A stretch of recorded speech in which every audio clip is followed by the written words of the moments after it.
My husband of 26 years walked into our anniversary dinner at the Four Seasons in downtown Atlanta with a woman half my age on his arm, placed his hand protectively over her visibly pregnant belly, and announced to the restaurant full of our friends and colleagues, "Finally, a real woman who can give me a child."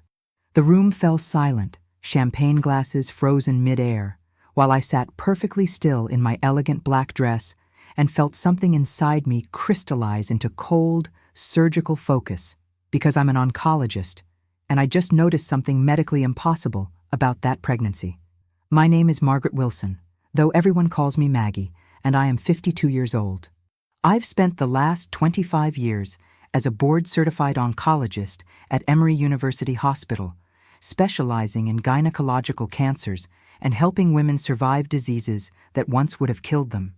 I understand the human body with clinical precision, which means I also understand when something doesn't add up. And everything about the woman standing beside my husband, her hand resting on a belly that looked exactly 5 months along, screamed inconsistency to my trained eye. But let me back up, because the humiliation I experienced that September evening in 2024 had roots that stretched back years, tangled in the complicated grief of infertility and the slow erosion of a marriage I'd thought was built on partnership rather than my biological utility. Robert Wilson and I met in college at the University of Georgia in the early 1990s. He was pre-law, ambitious and charismatic, the kind of man who walked into rooms and made everyone pay attention. I was pre-med, quieter but equally driven, spending nights in the library while he charmed his way through fraternity parties. We should have been incompatible, but somehow we worked. His extroversion balanced my introspection. His confidence complemented my careful precision.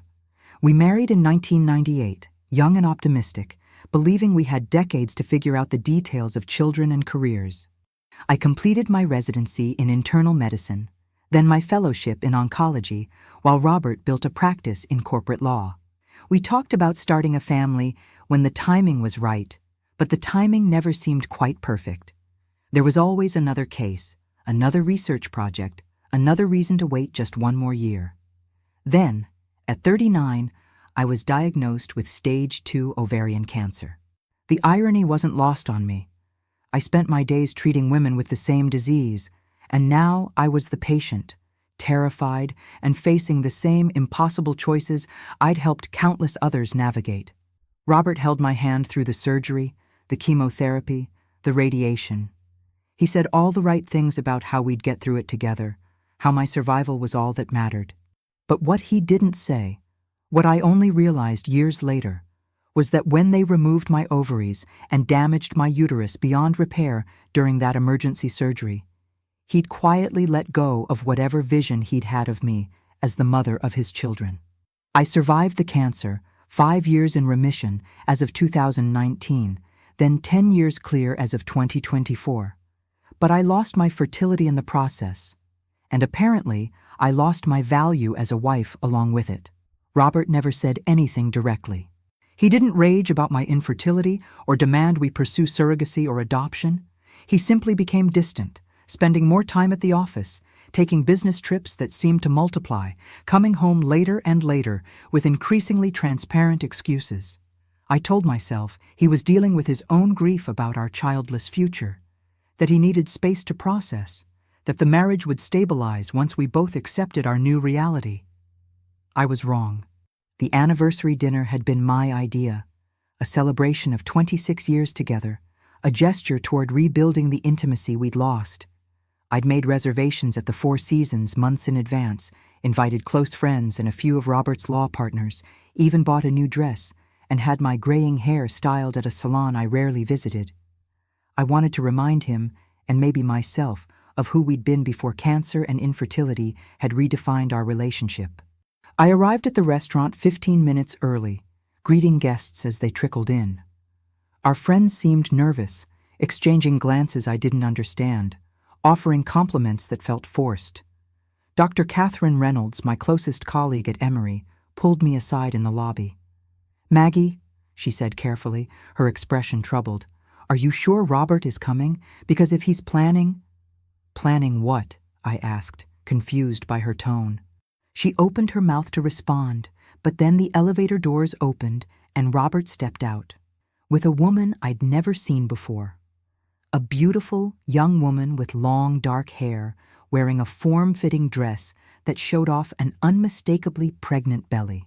And Robert had his arm around her waist, his hand possessively covering that rounded abdomen, his expression broadcasting pride and defiance in equal measure.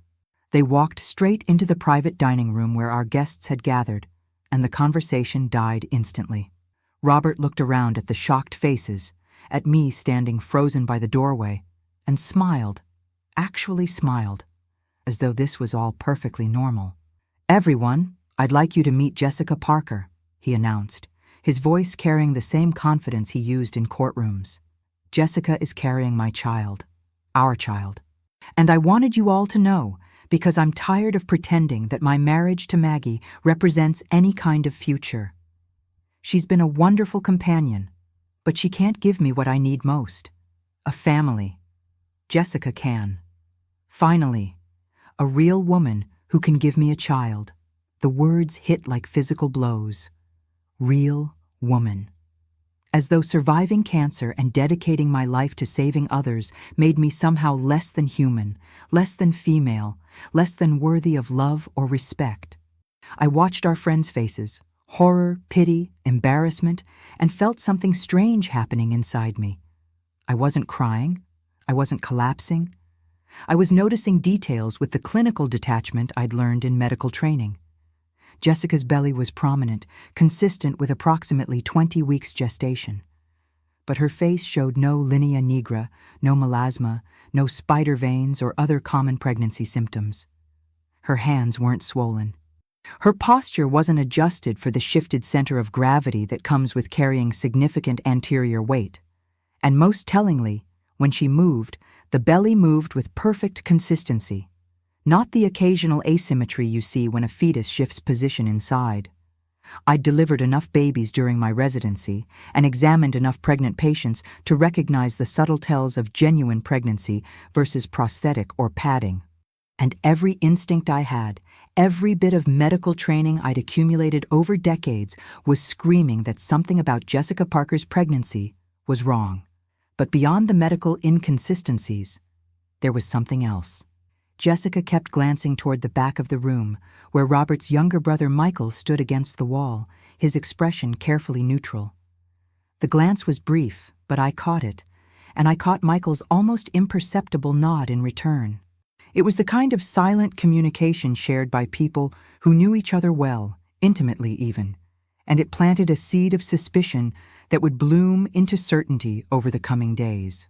Robert was still talking, explaining to our mortified guests how he and Jessica had been together for several months, and how he planned to file for divorce immediately so he could start his real life with a woman who could fulfill his biological needs. He spoke about me as though I weren't standing 10 feet away, as though 26 years of marriage could be erased by my failure to provide him with genetic offspring. I let him finish. I let him humiliate me in front of everyone we knew, let him reduce our entire relationship to my defective reproductive system, let him parade his pregnant mistress like some kind of trophy proving his virility. And while he spoke, I catalogued every medical impossibility about Jessica's supposed pregnancy, every knowing glance between her and Michael, every tell that suggested this situation was far more complicated than Robert understood. Finally, when he paused for breath, probably expecting me to cry or rage or collapse, I spoke. My voice was calm, clinical, the same tone I used when delivering difficult diagnoses. "Congratulations on the pregnancy, Jessica. When are you due?" She blinked, surprised I was engaging at all. "February. Valentine's Day, actually. How lovely. And this is your first child?" "Yes." She smiled, placing both hands on her belly in that universal maternal gesture. "Robert and I are so excited." "I'm sure you are." I turned to Robert, whose expression had shifted from triumphant to uncertain. He'd expected anger, tears, drama. My calm was clearly unnerving him. "Robert, we should probably discuss the legal arrangements privately rather than in front of our guests. I'll have my attorney contact yours tomorrow. That's it? He asked, almost disappointed. No scene? No begging me to reconsider? I looked at him, really looked at the man I'd been married to for more than half my life, and felt nothing but a cold curiosity about how I'd missed the signs of his complete moral bankruptcy. What would be the point? I said quietly. You've made your choice, and you've chosen to do it in the cruelest way possible. I'm not going to give you the satisfaction of breaking down in public. I'm simply going to move forward. I walked out of that restaurant with my head high, leaving behind our stunned guests, Robert's confused anger, and Jessica's nervous relief. Catherine followed me out, catching up as I reached the parking garage. Maggie, oh my God, I'm so sorry. I suspected he was having an affair, but I never imagined. Catherine, I interrupted gently, I need to ask you something professional. Does Emery still have that reciprocal medical records access agreement with Northside Hospital in Piedmont? She looked confused by the question. Yes, for coordinating patient care. Why? No reason. Just curious. But my mind was already working, already planning, already shifting from devastated wife to strategic investigator. Because I'd spent 25 years as a doctor, and I knew with absolute certainty that Jessica Parker's pregnancy was medically impossible, and I was going to prove it. The morning after Robert's calculated humiliation, I woke in the guest bedroom of Catherine's Buckhead townhouse with a clarity I hadn't felt in years, as though the public destruction of my marriage had burned away all the comfortable lies I'd been telling myself about loving someone who'd stopped valuing me the moment my body betrayed us both. I spent exactly 15 minutes allowing myself to feel the grief, 26 years reduced to my reproductive failures, my worth measured entirely by my ability to gestate his genetic legacy. And then I did what I'd been trained to do for decades. I started diagnosing the problem with methodical precision. Catherine made coffee while I sat at her kitchen table with my laptop, pulling up social media profiles and starting the digital investigation that would eventually unravel Robert's entire fantasy. Jessica Parker's Instagram was public, a curated collection of fitness content, motivational quotes, and carefully staged photographs that painted her as an aspirational lifestyle guru. She'd been a personal trainer at an upscale gym in Midtown Atlanta for the past 6 years, specializing in weight training and nutrition coaching for wealthy clients. Her feed showed a woman obsessed with physical perfection, abs visible in every photo, muscles defined, diet meticulously documented. But what caught my attention was the timeline. Jessica's posts from 8 months ago, around the time she would have gotten pregnant if her February due date was accurate, showed her competing in a fitness competition, her body fat percentage so low that her abdominal muscles looked carved from stone. Any obstetrician would tell you that women with body fat that low often stop menstruating entirely, their bodies too depleted to support reproduction. Yet somehow she'd supposedly conceived around that same time. I scrolled further back, looking for any mention of fertility treatments, pregnancy announcements, or the gradual physical changes that accompany early pregnancy. Nothing. In fact, her posts from 6 months ago, when she would have been entering the second trimester, showed her still promoting intense workout programs and posting photos in sports bras that revealed completely flat abs.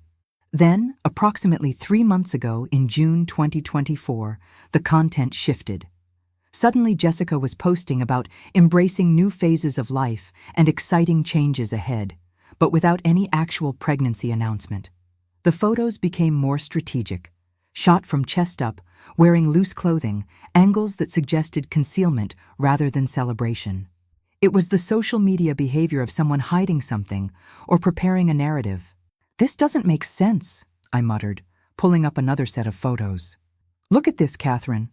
June 15th, she's posting workout videos in fitted athletic wear with completely flat stomach. July 3rd, she's suddenly in all loose dresses and talking vaguely about transformation. If she was pregnant in June, she'd be showing by then, especially on someone with her low body fat percentage." Catherine leaned over my shoulder, studying the screen. Could she have used a surrogate and is just pretending to be pregnant herself? Possible. But why? Robert wouldn't care who carried the baby as long as it was genetically his. The whole point of parading her around is proving his virility, showing he can father children that I couldn't give him. A surrogate would undermine that narrative. So what are you thinking? I pulled up another photo. This one from a group fitness class Jessica had taught in early June. In the background, almost out of frame, was a man I recognized immediately, Michael Wilson, Robert's younger brother. Michael was spotted, helping Jessica demonstrate a deadlift, his hands positioned with the kind of familiar comfort that suggested this wasn't their first interaction. I'm thinking, I said slowly, that Jessica Parker has been spending a lot of time with my brother-in-law. Over the next 3 days, I conducted what I privately called forensic social media archaeology, cross-referencing Jessica's posts with Michael's sparse but revealing Facebook presence. Michael, who'd always been the less successful Wilson brother, a commercial real estate agent who'd never quite matched Robert's courtroom brilliance or financial success, had been conspicuously absent from family gatherings for the past 8 months. His last appearance at a Wilson family event had been Christmas 2023, where he'd seemed unusually withdrawn. But his social media check-ins told a different story. He'd been at the same gym as Jessica since January. They'd both attended a real estate investment seminar in March. They'd checked in at the same Buckhead restaurant on 5 separate occasions between February and May. And in one photo from April, taken at what appeared to be a charity fundraiser, they were standing close together in a way that suggested intimacy rather than casual acquaintance. They're having an affair, I told Catherine over dinner Wednesday evening. Jessica and Michael. I'd bet my medical license on it. Okay, but that doesn't explain the pregnancy. Even if she's sleeping with Michael, she could still be pregnant with Robert's baby. Could be. Except for one thing. I pulled up a screenshot I'd taken earlier that day, an old post from Jessica's fitness blog from 2014. 10 years ago, Jessica wrote an incredibly personal post about her struggle with endometriosis. She described years of painful periods, multiple surgeries, and finally, at age 22, a total hysterectomy after a ruptured ovarian cyst caused life-threatening hemorrhaging. She wrote about grieving the loss of her fertility, about feeling less than a complete woman, about eventually finding purpose in helping others achieve their fitness goals since she couldn't achieve biological motherhood. Catherine stared at the screen, then at me. She can't be pregnant. She has no uterus. Exactly. Which means that Belly is either prosthetic or she's carrying a pillow, or this is the most miraculous medical anomaly in modern history. And I'm betting on the pillow. But why? Why would she fake a pregnancy with Robert when she's apparently sleeping with Michael? I sat back, pieces clicking into place with the same satisfying precision I felt when diagnosing a difficult case. Because Robert is rich and successful, and Michael isn't. Jessica gets pregnant, legitimately pregnant, with Michael's baby sometime around January or February. But she realizes that Michael can't provide the lifestyle she wants. So she starts an affair with Robert, convinces him the baby is his, and secures herself a wealthy husband and father for a child that's actually her lover's. That's diabolically clever, Catherine said quietly. And absolutely evil. It's also fraud, probably criminal fraud given the financial implications. But I need proof before I can expose it. Social media posts and suspicious timelines aren't enough. I need medical records confirming the hysterectomy, and I need evidence that the pregnancy is fake. This is where my medical training bumped up against ethical and legal boundaries. I couldn't simply access Jessica's medical records through Emory's system. That would be a HIPAA violation that could cost me my license and potentially land me in federal prison. Patient privacy laws existed for good reasons, and I'd spent my career respecting them. But I also couldn't allow Robert to be defrauded, or worse, allow Jessica and Michael to get away with this elaborate deception. So I did something I'd never done before. I hired a private investigator. His name was Marcus Webb, a former FBI agent who now ran a discreet investigations firm specializing in infidelity and fraud cases.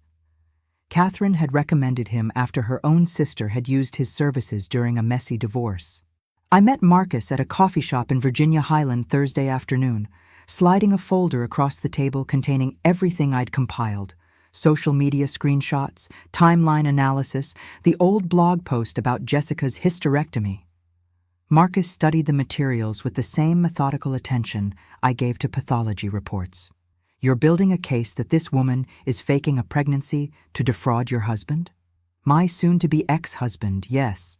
And I think she's actually pregnant with his brother's child, but passing it off as his. I need you to confirm the hysterectomy, legally, through public records, or by getting Jessica to volunteer the information somehow. And I need surveillance confirming the relationship between Jessica and Michael. The hysterectomy will be tough. Medical records are protected, and unless she filed for disability or there was a malpractice suit, there won't be public documentation. But I can try to get her talking. Maybe approach her as a potential client for her training services, build rapport. People talk about personal struggles when they think you're sympathetic. Whatever you can do legally, I emphasized. I won't break the law to expose this, Marcus, but I also won't let them destroy Robert with a lie, as much as he deserves some consequences for how he humiliated me. Marcus nodded, something like respect in his expression. Most scorned spouses I work with just want revenge. You want truth and justice. That's refreshing. Over the next 10 days, Marcus conducted surveillance that confirmed my suspicions, and then some. Jessica and Michael met regularly at a condo in Brookhaven, not Robert's downtown penthouse or the Buckhead house I'd fled, but a modest 2-bedroom rental that property records showed was leased under Michael's name. They were photographed entering together, staying for hours, leaving separately. The body language was unmistakable. These were lovers, not casual acquaintances. More damningly, Marcus managed to befriend Jessica at her gym, posing as a potential client interested in her training programs. During their consultation, he mentioned his own wife's struggle with endometriosis, creating an opening for Jessica to share her own history. And she did, explaining her hysterectomy, her years of grieving her infertility, her eventual acceptance that biological motherhood wasn't her path. She has no idea she's being recorded, right? I asked, when Marcus played me the audio from their conversation. She signed a waiver when she agreed to the training consultation that allowed me to record for quality assurance purposes. It's legal in Georgia with one-party consent anyway. The recording is admissible. But she's clearly not pregnant if she had a total hysterectomy. So how is she faking it convincingly enough to fool Robert? Marcus pulled up photographs from his surveillance. Prosthetic pregnancy belly, pretty high quality. You can buy them online for anywhere from $300 to $3,000. She wears it under loose clothing when she's with Robert, takes it off at home or at Michael's place. I've got photos of her arriving at the Brookhaven condo, visibly pregnant, and leaving 2 hours later completely flat-stomached. I stared at the images, feeling a complex mix of vindication and disgust. She's playing both of them. Michael thinks he's going to be a father, but knows they can't afford to raise a child properly. Jessica convinces Robert he's the father and secures his resources. And Robert is so desperate to prove his virility that he doesn't question any of the medical impossibilities. Do you want me to tell him? Marcus asked. I can present all of this to your husband directly. Not yet, I said, an idea forming with surgical precision. I want to expose them both, Jessica and Michael, in a way that leaves no room for denial or spin. And I want Robert's parents there to see exactly what kind of woman their son has chosen to humiliate his wife for. Marcus smiled slowly. You're planning something. I'm planning justice, I corrected. And it's going to be very public, very thorough, and absolutely devastating.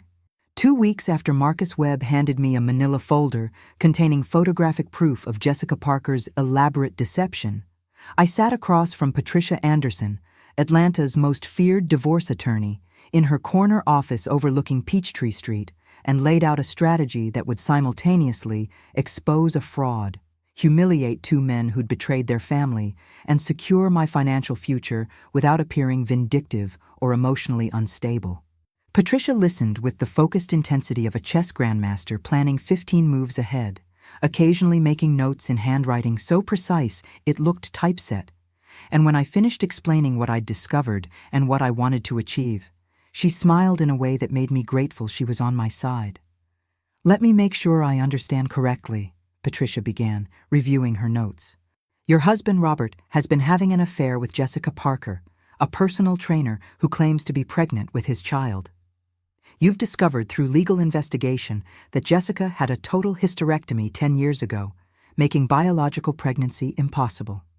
You've also uncovered evidence that Jessica has been simultaneously involved with Robert's brother Michael, and that the prosthetic belly she's wearing is covering a real pregnancy. Michael's child, not Robert's. And rather than simply divorcing Robert and moving on, you want to expose this fraud in a way that protects him from ongoing deception, while also holding all parties accountable for the humiliation they've inflicted on you. That's correct, I confirmed. I know it sounds complicated, but... It's brilliant, Patricia interrupted, her sharp eyes gleaming with professional appreciation. Most clients come to me wanting to destroy their spouses financially or socially. You want justice that actually serves everyone's interests except the people who've behaved despicably. It's refreshing, and it gives us significant leverage.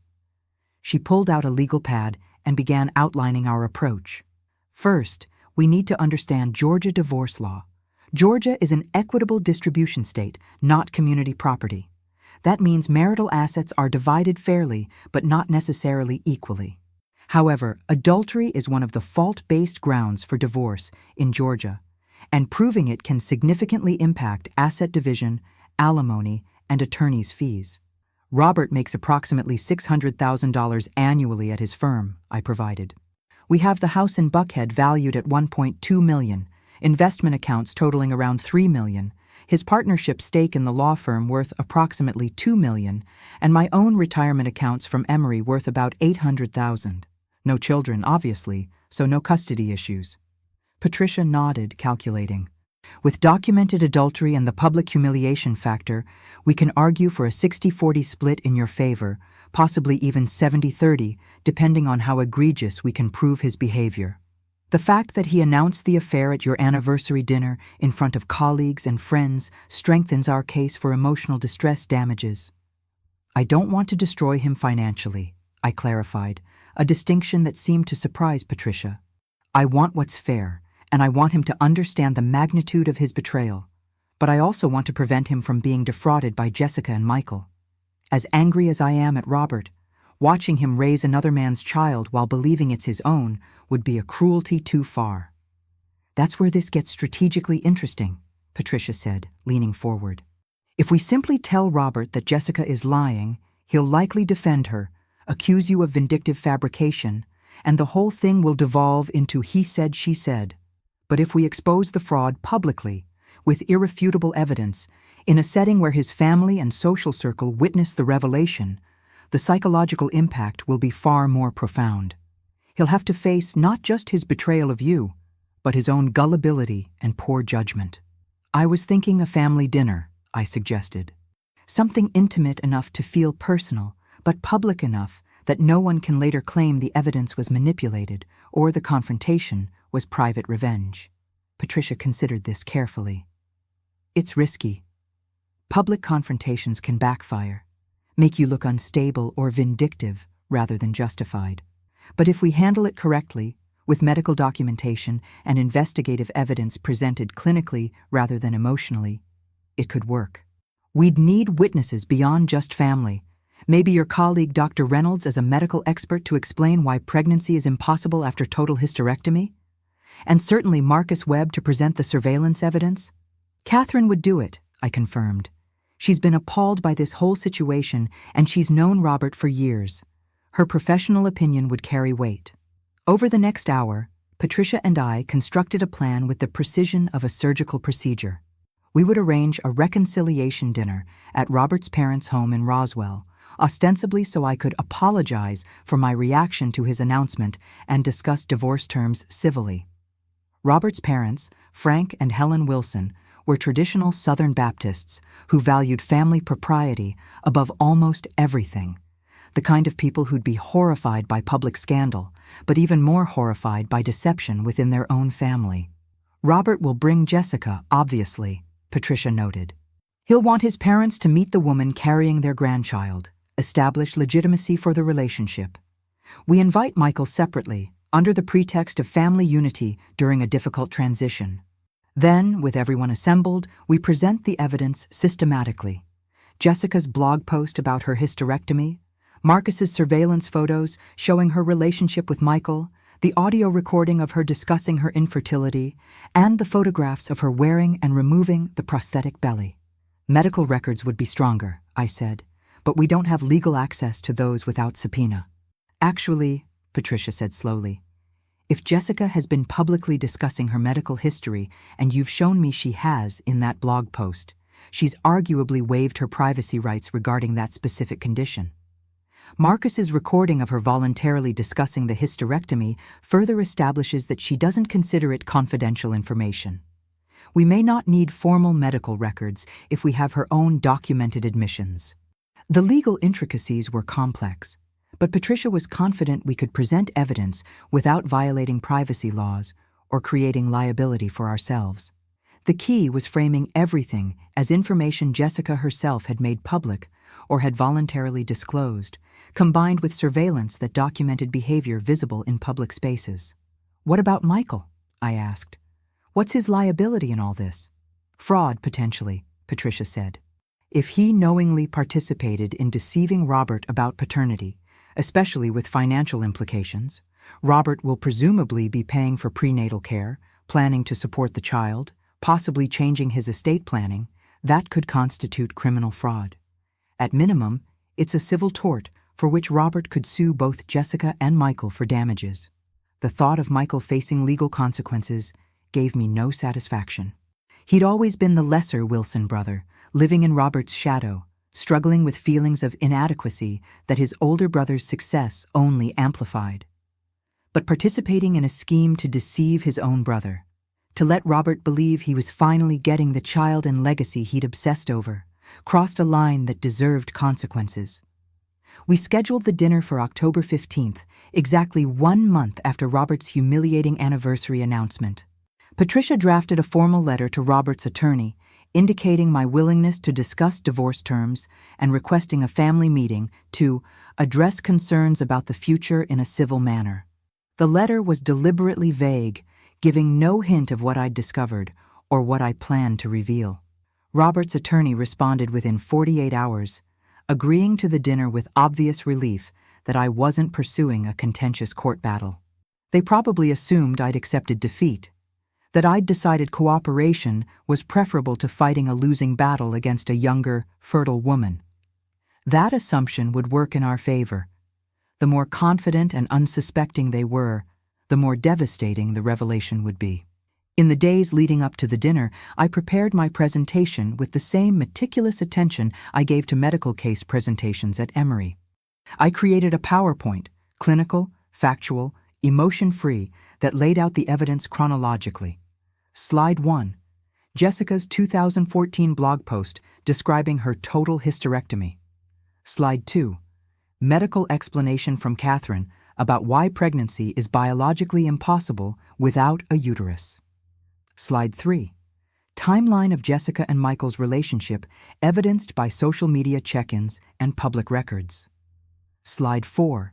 Surveillance photographs showing Jessica's varying belly sizes. Slide 5. Audio transcript of Jessica discussing her infertility with Marcus. Catherine reviewed the presentation Wednesday evening over takeout Chinese food at her townhouse, where I'd been living since the anniversary dinner debacle. "This is devastating," she said quietly. "Maggie, are you sure you want to do this? Once you detonate this bomb, there's no taking it back. Robert's relationship with his brother will be destroyed. His parents will be humiliated. Jessica's deception will be public knowledge." "They humiliated me publicly," I reminded her, though my voice held no anger, just clinical observation. "Robert announced his affair and his mistress's pregnancy at our anniversary dinner in front of everyone we knew. He called me not a real woman because cancer stole my fertility. He's planning to raise another man's child while convinced it's his own. If I stay silent, I enable the fraud. If I expose it privately, Robert will dismiss it as my vindictive lies. This is the only way to ensure the truth comes out and all parties face consequences for their choices." "What about the baby?" Catherine asked gently. Assuming Jessica really is pregnant with Michael's child, that's an innocent party in all this. I'd thought about that extensively. The baby deserves to know its real father. Michael deserves to know he's going to be a parent, even if the circumstances are complicated. And Robert deserves not to invest years and resources in a child that isn't genetically his, especially given how important biological legacy clearly is to him. Yes, the revelation will be painful for everyone. But long-term, the truth serves everyone better than perpetuating the lie. The night before the dinner, I barely slept. Part of me wanted to call it off, to simply file for divorce quietly and move on with my life. But another part, the part that had survived cancer through stubborn determination, that had built a distinguished medical career through precision and persistence, knew that justice required more than silent retreat. Robert had weaponized my infertility, had used my body's betrayal as justification for public cruelty. He'd discarded 26 years of partnership the moment I couldn't provide him with biological children. He deserved to understand what he'd sacrificed for a fantasy built on lies. And I deserved to watch the truth destroy the delusion that had destroyed our marriage. The Wilson family home in Roswell sat on 2 manicured acres of Georgia pine and azaleas, a colonial revival mansion that Frank Wilson had built in the 1980s when his construction business made him wealthy enough to afford both the property and the statement it represented. I arrived at 6:30 on that unseasonably warm October evening, parking my sensible Volvo beside Robert's Mercedes and noting with clinical detachment that my hands weren't shaking despite the fact that I was about to systematically dismantle multiple lives with a PowerPoint presentation and a folder of photographic evidence. Patricia Anderson arrived moments later, followed by Catherine Reynolds carrying her medical bag like a prop that announced her professional authority. And finally, Marcus Webb in an unmarked sedan that suggested surveillance expertise rather than social visit. Helen Wilson answered the door, her silver hair perfectly styled, her expression uncertain as she took in our small delegation. "Margaret, dear, I'm so glad you agreed to come. Robert said you wanted to discuss things civilly, and I think that's very mature given the circumstances." Her voice carried the particular Southern kindness that could make even condemnation sound like concern, and I felt a flash of sympathy for what I was about to put her through. "Thank you for hosting, Helen. I hope you don't mind that I brought a few people. Patricia is my attorney. Catherine, you know, from the hospital, and Marcus is an investigator who's been helping me understand some things about Robert's situation. I thought it would be helpful to have everyone together." Helen's smile faltered slightly, but Southern hospitality won out. "Of course, dear. Robert and Jessica are in the living room with Frank and Michael. Can I get you something to drink?" "Just water, thank you." The living room was exactly as I remembered from countless family gatherings over the years. Cream-colored furniture that no one was actually supposed to sit on, oil paintings of pastoral Georgia landscapes, a baby grand piano that Helen played at Christmas.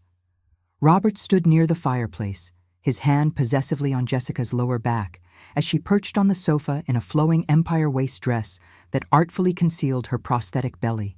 Michael sat in a wing chair across the room, his posture stiff, his eyes carefully avoiding direct contact with Jessica. Frank Wilson, 78 and still imposing despite his age, occupied his usual leather recliner with the air of a patriarch expecting deference. "Maggie," Robert said with forced civility, "I'm glad you're being reasonable about this. I know the anniversary dinner was abrupt, but I think we can handle the divorce maturely and move forward with minimal conflict." "That's exactly what I'm hoping for," I replied, setting my laptop on the coffee table. "But before we discuss divorce terms, there are some things everyone in this room needs to understand about Jessica's pregnancy and the future you're planning together." Jessica's expression shifted from confident to cautious. "What do you mean? What about my pregnancy?" I opened my laptop and pulled up the first slide of my presentation, then turned the screen so everyone could see. "I mean that you're not pregnant, Jessica. You had a total hysterectomy in 2014 following complications from endometriosis, which makes biological pregnancy medically impossible. This is your own blog post from 10 years ago, describing the surgery and your grief over losing your fertility." The room went silent. Jessica's face drained of color. Robert's hand dropped from her back as he leaned forward to read the screen, confusion replacing his initial dismissiveness. That was a long time ago, Jessica stammered. Medical technology has advanced. There are treatments. There are no treatments that regenerate a uterus, Catherine interjected, her voice carrying the authority of 2 decades in gynecological oncology. A total hysterectomy removes the entire uterus and typically both ovaries. Without a uterus, there is no possibility of pregnancy. This isn't a matter of fertility treatments or medical miracles. It's basic human anatomy. This is ridiculous, Robert said, but his voice lacked conviction. Jessica is clearly pregnant. We've been to doctor's appointments. Have you? I asked calmly. Or has Jessica told you she's been to appointments while you were at work? Have you actually attended any prenatal visits, spoken to her obstetrician, seen ultrasound images? Robert's silence was answer enough. Jessica had been managing this deception by keeping him at a distance from any actual medical interaction, feeding him updates and excuses about why he couldn't accompany her. I advanced to the next slide, showing the timeline of social media posts.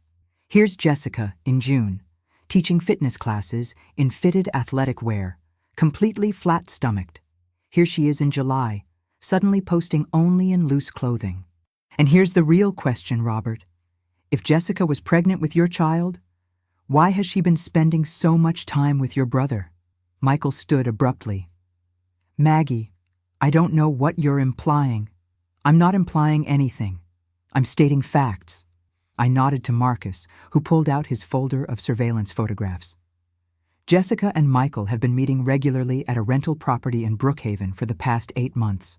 They arrive together, stay for hours, and leave separately.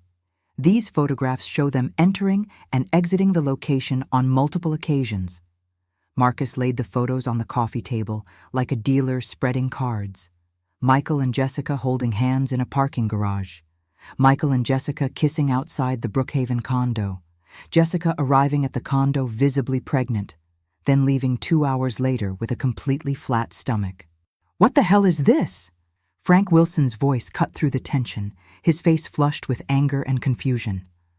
Michael, you're sleeping with your brother's girlfriend? It's not like that, Michael said desperately, but his voice cracked. Jessica and we were together first. We've been together since January. She got pregnant, but we didn't know how to. So you decided to pass the baby off as mine? Robert's voice was dangerously quiet, the courtroom composure fracturing into something raw. You got her pregnant, and then what? Convinced her to seduce me so I'd support your child? Jessica was crying now, mascara streaming down her face. You don't understand. Michael and I love each other, but he can barely support himself. You have everything, money, status, the perfect life. And you wanted a baby so desperately after Maggie couldn't give you one. It seemed like everyone could win. You'd get to be a father, Michael's child would have financial security, and I'd have stability. By lying to everyone, Helen's voice shook with outrage. By deceiving my son, manipulating this family, faking a pregnancy. The pregnancy isn't fake, I interrupted, bringing the conversation back to facts. Jessica is genuinely pregnant, approximately 7 months along, based on the timeline of her relationship with Michael. But the belly she's wearing around Robert is prosthetic, making her appear further along than she actually is to match the timeline Robert believes. Marcus has video documentation of her putting on and removing the false belly. Robert sank onto the sofa, his face ashen. Show me. Marcus pulled out his phone and played the surveillance video, Jessica entering the Brookhaven condo wearing a prominent pregnant belly visible through her fitted athletic jacket. Then, 2 hours later, Jessica exiting the same location in workout clothes that revealed her actual pregnancy, smaller, less developed, consistent with 7 months, rather than the 9 months she'd been claiming. I don't understand, Frank said, looking between his sons with an expression of profound disappointment. Michael, you're the father, and you let your brother believe. I didn't mean for it to happen this way, Michael's voice broke. Jessica and I met at the gym. We started talking, then dating. She got pregnant in February. I wanted to do the right thing, but I'm barely making $40,000 a year in real estate sales. How was I supposed to support a baby? Then Jessica said she knew Robert, that he'd been interested in her, and maybe if we played it right, everyone could benefit. Benefit? Robert stood, his face contorted with rage and betrayal. You call defrauding me, humiliating my wife, manipulating our entire family, benefiting. I was going to raise your child, Michael. I was planning my whole future around being a father. I destroyed my marriage for this. You destroyed your marriage yourself, I said quietly, reclaiming control of the conversation. Jessica and Michael's deception is despicable, but let's be clear, Robert. You chose to have an affair. You chose to humiliate me publicly at our anniversary dinner. You chose to call me not a real woman because I survived cancer at the cost of my fertility. Jessica gave you an excuse to do what you apparently wanted to do anyway, discard the infertile wife for a younger model who could provide you with genetic legacy. The fact that the legacy was a lie doesn't absolve you of the cruelty you inflicted. Robert looked at me then, really looked at me for the first time in months, and I saw something crumble behind his eyes. Not just the fantasy of impending fatherhood, but perhaps some recognition of what he'd sacrificed and who he'd become. What happens now? Helen asked, her voice small and defeated. Patricia Anderson stepped forward, her presence commanding immediate attention. Now, several things happen. First, Mrs. Wilson files for divorce on grounds of adultery, with documentation of Mr. Wilson's affair and the public humiliation he inflicted. Given Georgia's equitable distribution laws and the egregious nature of his behavior, we'll be seeking a 60-40 asset split in Mrs. Wilson's favor. Second, Mr. Robert Wilson will need to decide whether he wants to pursue fraud charges against his brother and Miss Parker for their attempted deception regarding paternity. Third, Miss Parker and Mr. Michael Wilson will need to determine their own futures, presumably including legitimate paternity establishment for the child Miss Parker is actually carrying. I want them prosecuted, Robert said immediately, his lawyer instincts overriding his emotional devastation. Both of them. They conspired to defraud me of potentially hundreds of thousands of dollars. That's criminal fraud. Robert, please, Michael begged. I'm your brother. You stopped being my brother the moment you decided to betray me like this, Robert said coldly. Maggie, I'll agree to your divorce terms. 60-40, whatever you want. You're right. I was cruel, and I deserve the consequences. But these two? He gestured at Michael and Jessica with contempt. They deserve worse. I gathered my materials, my work complete. The truth was exposed. The deception was dismantled. And 3 people who'd chosen lies over integrity were facing the consequences of their choices. As I walked out of that living room, leaving behind the wreckage of multiple relationships and the howling recriminations of people confronting their own moral failures, I felt something unexpected. Not triumph, not satisfaction, but simple relief. I'd survived cancer, rebuilt my life, and now I would survive this too. And I would do it with my integrity intact, which was more than anyone else in that room could say. 3 days after the dinner that imploded the Wilson family, I sat in Patricia Anderson's office reviewing divorce settlement documents, while across town Robert's attorney desperately tried to negotiate terms that wouldn't completely destroy his client's reputation and financial standing.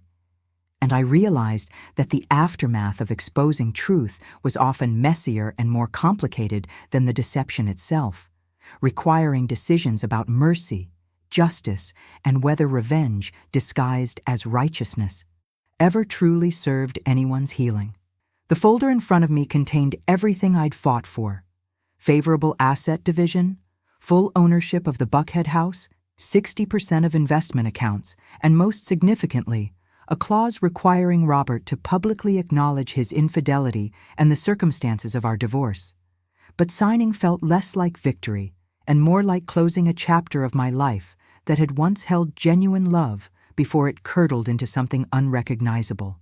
Robert's attorney called this morning, Patricia said, pouring coffee from the French press on her credenza.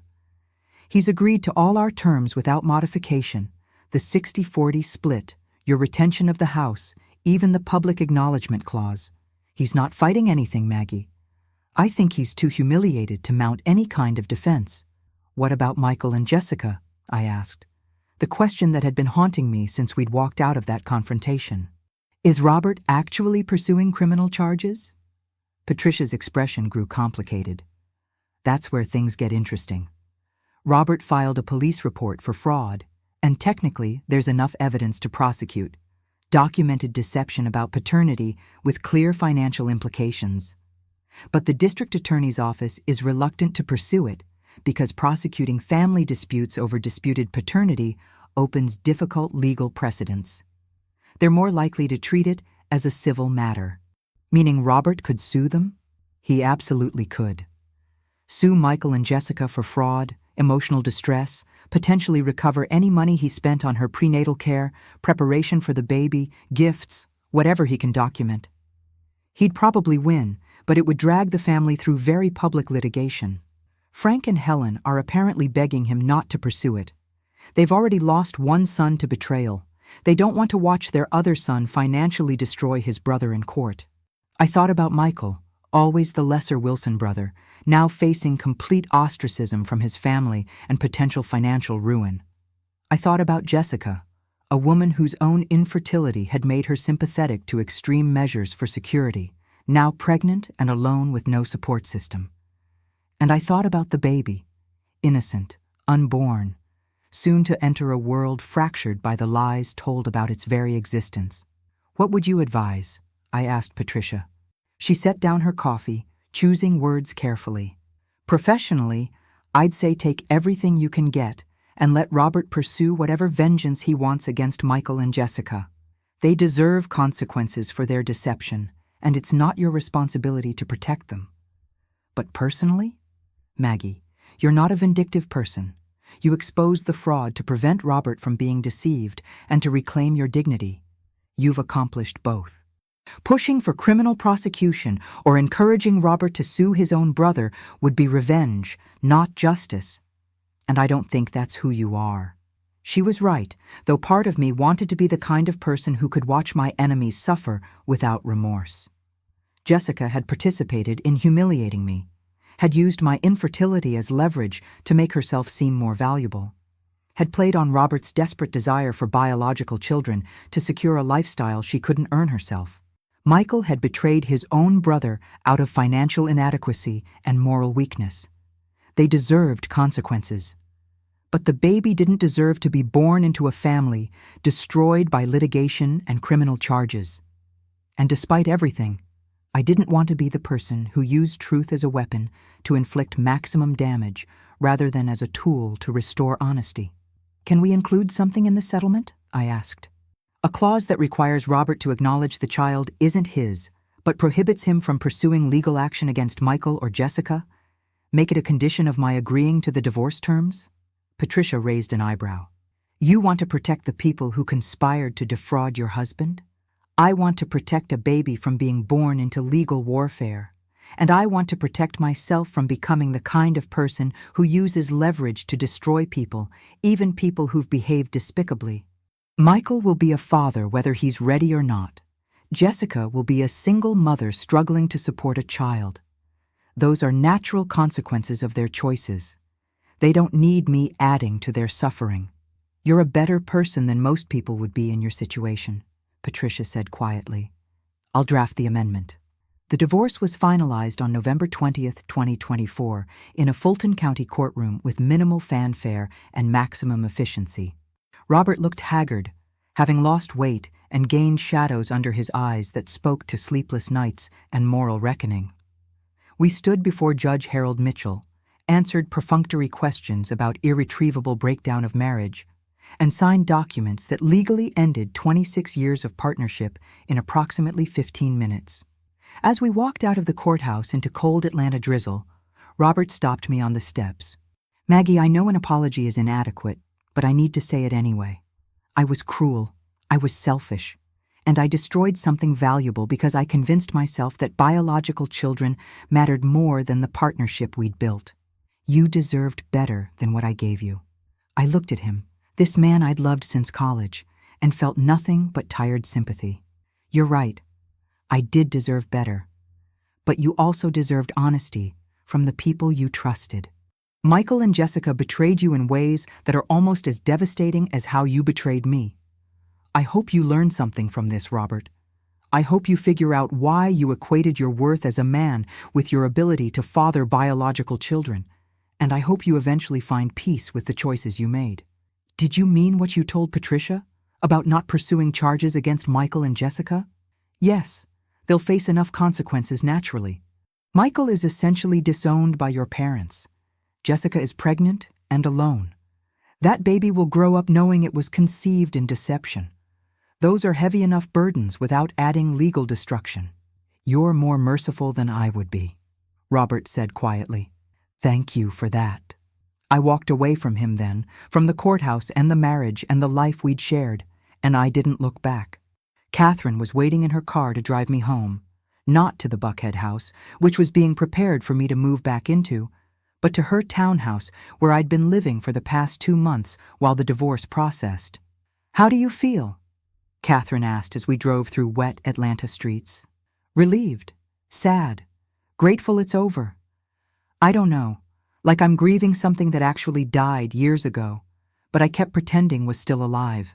Over the following weeks, the story of Robert Wilson's affair, the faked pregnancy, and the brothers' betrayal rippled through Atlanta's legal and medical communities with the kind of delicious scandal that people claim to deplore while eagerly discussing over lunch and drinks.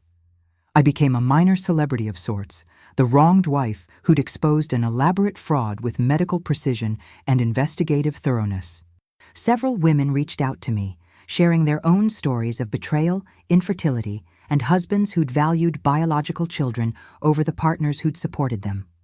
One woman in particular stood out. Her name was Karen Thompson, a 58-year-old breast cancer survivor whose husband had left her during chemotherapy for a younger colleague who could give him the family he deserved. Karen had quietly divorced, rebuilt her life, and now ran a support group for women dealing with cancer-related infertility and relationship dissolution. Would you consider speaking to our group? Karen asked when she called me in early December. I think your story, not the scandal part, but the part about reclaiming your dignity and refusing to let your medical history define your worth, would resonate with a lot of women who feel broken because their bodies couldn't do what society expects. I agreed, and on a cold December evening, I stood in front of 20 women, ranging from their 30s to their 60s, all cancer survivors, all dealing with infertility or relationship strain related to their diagnoses, and I told them the truth, that surviving cancer made us warriors, not damaged goods, that fertility wasn't the measure of womanhood, that partners who abandoned us in our medical crises weren't worth the grief we spent mourning them. Robert told me I wasn't a real woman because I couldn't give him children, I said, and for years I internalized that message. I let him make me feel less than inadequate, as though my worth was measured by my uterus rather than my character, my contributions, my survival. But here's what I learned. Any man who equates your value with your reproductive capacity doesn't deserve access to any part of you. You are complete as you are. You are whole as you are. And you don't need anyone's validation to know your worth. The women applauded, several crying, and afterward 3 of them asked for my contact information because they were considering divorcing husbands who'd become distant or cruel after cancer stole their fertility. I gave them Patricia Anderson's number and the name of a therapist who specialized in cancer survivor relationships. And I drove home that night feeling something I hadn't felt since before my diagnosis years ago. Purpose beyond survival. In mid-December, I received an unexpected email from Michael Wilson. Subject line, I don't expect forgiveness. The message was brief. Maggie, I know I don't deserve your time or your consideration, but I wanted you to know that Jessica and I are trying to build something honest now. The baby is due in February. We're both in therapy, trying to understand how we justified our actions and how to be better parents than we were partners to the people we betrayed. I'm not asking for forgiveness. I just wanted you to know that your insistence on truth, even when it destroyed multiple lives, was the right thing. We needed to be stopped. Thank you for caring enough about Robert to expose us, even after what he did to you. Michael. I read the email 3 times before deleting it. Michael's redemption wasn't my responsibility, and I had no desire to maintain contact with anyone connected to that chapter of my life. But his acknowledgement mattered in a way I hadn't expected. Confirmation that exposing the truth, as painful and complicated as it had been, served everyone better than allowing the lies to continue. Christmas came and went quietly. I spent it with Catherine and her family, grateful for friendship that had sustained me through the worst year of my post-cancer life. On New Year's Eve, as 2024 became 2025, I stood on Catherine's back deck watching Atlanta's distant fireworks and made a resolution. I would spend the next year rebuilding my life around things that actually mattered. My medical practice, my mentorship of young oncologists, my advocacy for cancer survivors facing relationship challenges, and my own hard-won understanding that survival wasn't just about staying alive, but about refusing to let anyone diminish your worth. Robert Wilson had tried to break me by weaponizing my infertility. Jessica Parker and Michael Wilson had tried to exploit that brokenness for their own gain. But I'd survived cancer, and I'd survived them too. And that, I finally understood, made me stronger than all of them combined. 6 months after Robert Wilson's carefully constructed fantasy imploded at his parents' dinner table, I stood in the conference room at Emory University Hospital, delivering grand rounds on a topic that had nothing to do with oncology protocols and everything to do with the psychological toll of fertility loss on cancer survivors. And I realized that the worst moment of my life, standing in that restaurant while my husband publicly declared me deficient, had become the catalyst for the most meaningful work I'd ever done, transforming personal humiliation into advocacy that helped hundreds of women understand that their worth transcended their reproductive capacity. The room was packed with residents, attending physicians, nurses, and social workers, all taking notes as I described the intersection of medical survival and social invalidation. And when I finished, a young resident raised her hand and asked the question that had haunted me for years. How do you rebuild self-worth after someone you loved uses your body's limitations as justification for abandoning you? I thought about that question carefully before answering, because the truth was, complicated and hard-won through months of therapy, reflection, and the slow work of separating my identity from Robert's assessment of my value. You start by recognizing that anyone who measures your worth by your biological functions never actually loved you. They loved what they thought you could provide them, I said slowly. My ex-husband didn't fall out of love with me when I became infertile. He revealed that his love had always been conditional on my utility. That's devastating to realize, but it's also liberating. Because once you understand that you were never the problem, that the problem was always his inability to value partnership over procreation, you can start rebuilding on a foundation of self-respect rather than external validation. The resident nodded, writing furiously, and I wondered if she was taking notes for a patient or for herself. Medicine was full of women who'd delayed childbearing for their careers, who'd discovered too late that fertility had windows that didn't align with residency schedules, who faced the same judgment I'd experienced about being incomplete women. After the presentation, several colleagues approached me with stories similar to my own. Marriages that had dissolved after cancer treatment, partners who'd left during chemotherapy, families who'd pressured them to try harder to conceive as though willpower could override biological reality. One surgical oncologist, a brilliant woman in her late 40s, confided that her husband had given her an ultimatum: pursue aggressive fertility treatments including surrogacy, or he'd leave for someone who could give him a family naturally. "What did you choose?" I asked, though I suspected I knew the answer. "I chose myself," she said simply. And he left anyway. But at least I left with my dignity intact, and without having spent another year of my life trying to fix something that wasn't actually broken. Because I wasn't broken. His priorities were. Her story, and dozens like it, reinforced what I'd learned through my own painful experience. That society still judged women's value through a reproductive lens. That fertility was weaponized against us in ways both subtle and explicit. and that claiming our worth independent of our biological functions was an act of radical self-preservation. By spring of 2024, I'd moved back into the Buckhead house, which no longer felt like the site of my marriage's failure, but rather like reclaimed territory that represented my survival and independence. I redecorated extensively, removing Robert's presence room by room, the leather furniture he'd insisted on, the hunting prints he'd collected, the masculine aesthetic that had gradually overtaken what had once been our shared space. I painted walls in colors I loved, filled shelves with books that interested me, and created a home that reflected who I was rather than who I'd been expected to be. I also expanded my medical practice focus, adding a specialty clinic for cancer survivors dealing with relationship challenges and fertility loss. Working with Catherine and several therapists, we created a comprehensive program that addressed the psychological, social, and practical implications of post-cancer infertility. We helped women navigate conversations with partners about adoption, surrogacy, and remaining child-free. We provided resources for dealing with family pressure and social judgment. And we created support groups where women could share their experiences without fear of being labeled bitter, broken, or inadequate. The work was fulfilling in ways my standard oncology practice, as meaningful as it was, had never quite achieved. Because these women weren't just surviving cancer, they were surviving the aftermath, the social consequences, the relationship dissolution, the grief of lives they'd imagined that disease had stolen.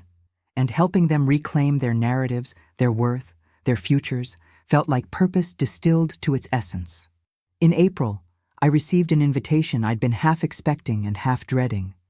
Jessica Parker had given birth to a son, and Michael Wilson was requesting my presence at a small gathering to meet the baby. The invitation came through Catherine, who'd somehow maintained friendly contact with Michael despite his betrayal of her friend. "You don't have to go," Catherine said when she delivered the news. "Michael understands if seeing the baby would be painful or if you have no desire to maintain any connection to that situation." I thought about it for several days, weighing whether meeting the child who'd been at the center of so much deception would provide closure or simply reopen wounds that had finally started to heal. Ultimately, I decided to go, not for Michael or Jessica, but for myself. I wanted to see the outcome of that elaborate fraud, to confirm that the baby was real and healthy and deserving of a better start than the lies that had surrounded its conception. The gathering was at Michael's modest apartment in Brookhaven, the same place where so much of the deception had unfolded. Jessica answered the door, looking exhausted and uncertain, her body showing the real aftermath of pregnancy, rather than the prosthetic version she'd worn for Robert. She'd lost the polished glamour I remembered from that anniversary dinner, replaced by the worn authenticity of a new mother managing sleepless nights and overwhelming responsibility. "Maggie, thank you for coming," she said quietly. "I know you have every reason to hate me, but I wanted you to meet Ethan, and I wanted to apologize, really apologize, for my part in what happened." The baby was tiny, dark-haired like Michael, sleeping peacefully in a bassinet by the window. I looked at him and felt none of the bitterness or resentment I'd anticipated. He was just a baby, innocent of the circumstances that had brought him into the world, deserving of love and stability regardless of how his parents had behaved. "He's beautiful," I said honestly. "Congratulations to both of you." Michael appeared from the kitchen, visibly nervous about my presence in his home. "Maggie, You don't need to apologize again, Michael. I got your email. I understand you're trying to do better. That's all anyone can do. Learn from their mistakes and try to be better moving forward." "Robert won't speak to me," Michael said, his voice heavy with loss. "My parents barely acknowledge I exist. I know I deserve that, but it's hard, being a father while being disowned by your own family." I felt unexpected sympathy. Michael's betrayal had been terrible, but he was also paying substantial costs: family ostracism, financial struggle, the weight of knowing his son would grow up hearing about the deception that surrounded his birth. That seemed like punishment enough, without my adding to it. "Give them time," I said, "and focus on being a good father to Ethan. That's the only redemption that actually matters." As I left that apartment, I realized something profound. I didn't need Michael or Jessica to suffer to feel vindicated. Their natural consequences, family estrangement, financial struggle, the weight of their choices, were punishment enough. I didn't need to carry anger toward them anymore. It wasn't serving my healing, and it certainly wasn't serving the life I was rebuilding. In June, I ran into Robert at a medical legal conference where he was presenting on healthcare law and I was speaking about patient advocacy. We'd managed to avoid each other for months, but the conference forced proximity. During a coffee break, we found ourselves alone in the hallway outside the main auditorium. "You look well," Robert said carefully, the first words we'd exchanged since the courthouse. "I am well. Better than I've been in years, actually. I heard about your new clinic, the work you're doing with cancer survivors. It sounds meaningful." It is. Helping women understand that their worth isn't determined by their fertility, that surviving cancer makes them warriors rather than damaged goods. It's become the most important work of my career. Robert winced at the clear reference to his own words, his judgment of me as not a real woman. "Maggie, I know I can never adequately apologize for what I said that night, how I treated you. I was so fixated on having biological children that I convinced myself it justified cruelty. I was wrong about everything. Have you figured out why it mattered so much? Why you needed genetic offspring badly enough to destroy our marriage?" He was quiet for a long moment, and when he spoke, his voice carried genuine introspection. Fear of mortality, I think. The idea that I'd leave nothing permanent behind, no genetic legacy. It was ego and insecurity, dressed up as biological imperative. And it cost me the one person who'd actually built something meaningful with me. I traded partnership for fantasy, and I lost everything that actually mattered. What about Michael? Have you reconciled? Not yet, maybe not ever. The betrayal cuts too deep, but I'm in therapy working through it. And I've stopped pursuing legal action against him and Jessica. You were right. That baby deserves better than being born into family warfare. Michael will struggle enough financially without me adding to his burden. I felt something release in my chest, some final knot of tension I'd been carrying. Robert was learning, growing, acknowledging his failures. It didn't undo the hurt, but it suggested he might eventually become someone capable of healthier relationships. I hope you find peace, Robert. Real peace. Not just the distraction of new relationships or career success. Peace with who you are, what you value, and why. I hope the same for you, Maggie. And for what it's worth, you were always more than enough. I was just too blind to see it. We parted then, two people who'd once promised forever to each other, now strangers with shared history and hard-won wisdom about what actually makes a relationship worth preserving. As summer progressed into fall, I found myself thinking less about the humiliation I'd endured and more about the strength I'd discovered. Yes, Robert had weaponized my infertility. Yes, Jessica and Michael had conspired in elaborate deception. Yes, I'd been publicly humiliated at what should have been a celebration of our partnership, but I'd survived. I'd investigated with surgical precision. I'd exposed truth without becoming vindictive. I'd rebuilt my life around purpose that transcended personal pain.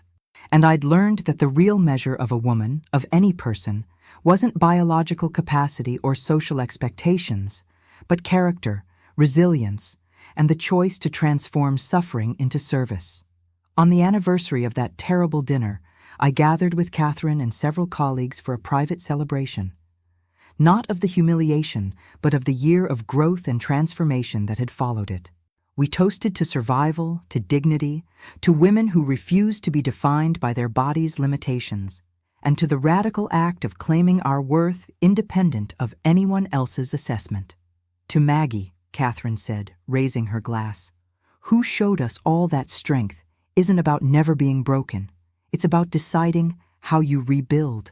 I raised my own glass and added a toast of my own. To every woman who's ever been told she wasn't enough.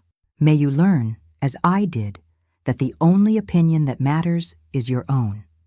And may you rebuild your life so beautifully that those who doubted you never stop regretting their blindness. That night, driving home through Atlanta streets illuminated by late September twilight, I thought about everything I'd lost and everything I'd gained. The marriage was gone, but so was the constant feeling of inadequacy. The family I'd imagined was impossible, but the purpose I'd discovered was more fulfilling than I could have predicted. Robert's love had been conditional, but my own self-respect was finally unconditional. I'd survived cancer once by fighting disease with medicine and determination. And I'd survived betrayal by fighting diminishment with truth and dignity. Both battles had left scars, but both had also left me stronger, wiser, and finally, beautifully, defiantly, completely enough.